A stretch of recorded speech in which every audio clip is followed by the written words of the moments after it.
Isang kwento na hango sa isang laro, alaala ng lumipas at galak ng tao na nasa likod nito. Magsisimula tayo sa buhay ng pangunahing karakter. Siya si Eds, isang sikyo at kasalukuyang nasa kanyang trabaho. Bagamat pagod at puyat, ay ginagawa niyang pantanggal ng pagod ang paglalaro ng mga mobile games. At syempre, ang kanyang pamilya, lalong-lalo na ang kanyang asawa at 2 anak. Habang nakaupo siya, ay pinagmamasdan niya ang kalangitan. Natatanaw niya ang mga bituin sa langit at biglang bumalik ang mga masasayang alaala noong siya ay masayang naglalaro sa loob ng mga computer shop. Bagya siyang pumikit. Habang nakapikit, ay napapangiti siya dahil naririnig niyang muli ang mga tawanan, sigawan, trashtukan ng bawat manglalaro sa kanyang alaala. Nang imulat niya ang kanyang mga mata, ay may nangingilid na luha sa mga ito. Mabilis niyang hinanap ang laro sa kanyang cellphone. Bagamat sobrang napaglipasan na ng panahon ang larong ito, pero tumatak naman sa puso ng bawat nakaranas at naging manlalaro ng The Beginner's Online Game.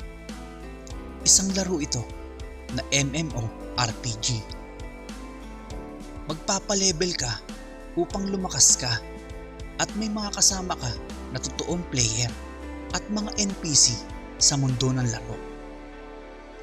Hindi niya mahanap sa Play Store ang laro dahil available lang ito sa computer.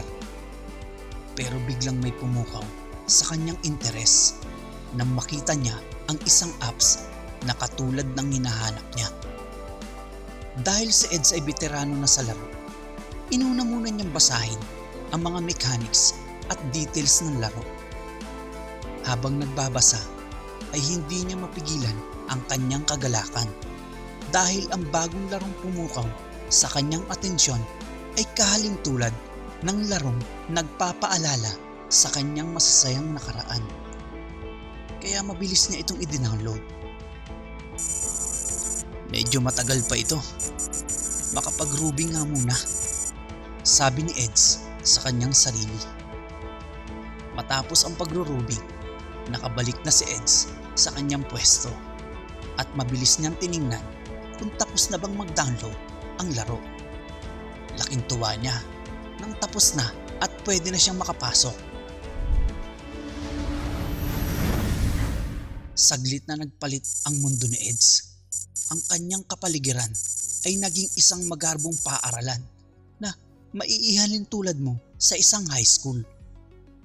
Pero nagtataka siya dahil halos lahat ng nasa paligid ay magkakamuka at hindi siya pinapansin. Patuloy lang ang mga ito sa paglalakad.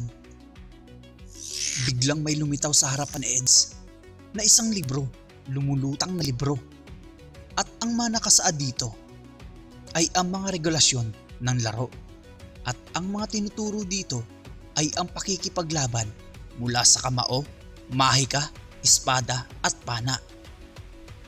Namili na ng paaralan si Eds na papasukan. Napili niya ang paaralan ng itim na agila sapagkat si Eds ay isang tao na mataas ang pangarap at panindigan.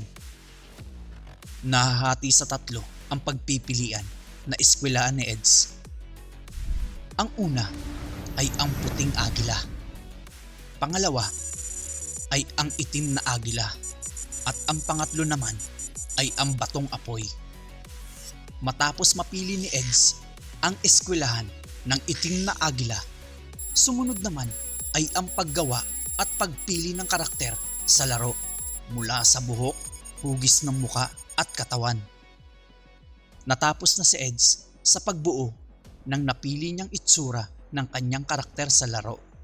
Pangatlo ay ang pinakamahalaga, ang pagpili ng kakayahan ng nais niya sa kanyang karakter.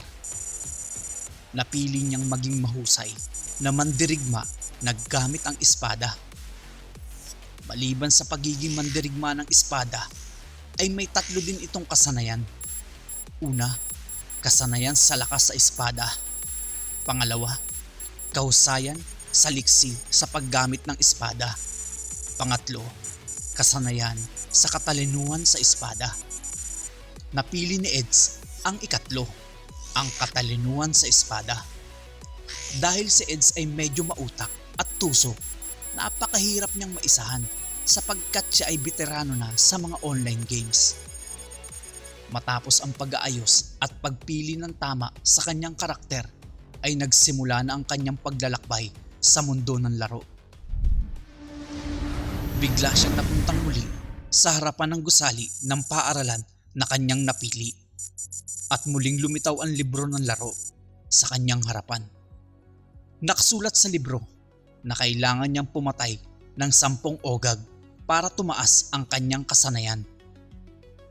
Kaya napangiti si Eds. Ito na ang hinihintay ko. Masayang bulong ni Eds sa kanyang isipan. Itutuloy.